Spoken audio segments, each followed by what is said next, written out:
pas sûr qu'on revoie de sitôt Georges Clooney sur une bécane.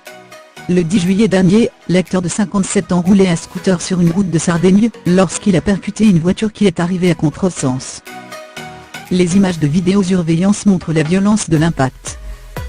Heureusement, plus de peur que de mal pour le comédien hollywoodien, qui s'en est sorti avec quelques blessures superficielles, et qui n'est pas resté longtemps en observation à l'hôpital.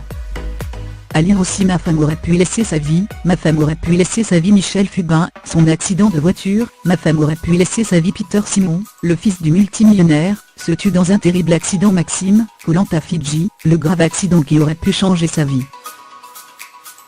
Georges Clooney se trouvait en Italie depuis plusieurs semaines avec son épouse Amal, et leur jumeau Alexander et Ella, 1 an, lorsque l'accident s'est produit.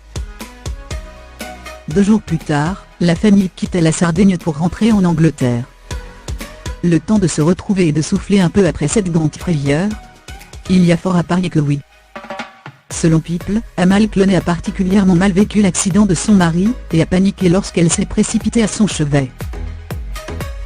Elle ne voulait plus le quitter d'une semelle. C'est évident qu'elle s'est fait beaucoup de soucis, a confié un proche le 18 juillet.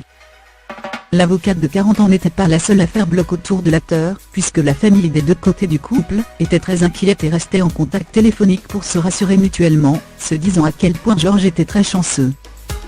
Il aurait pu être tué, a-t-on ajouté.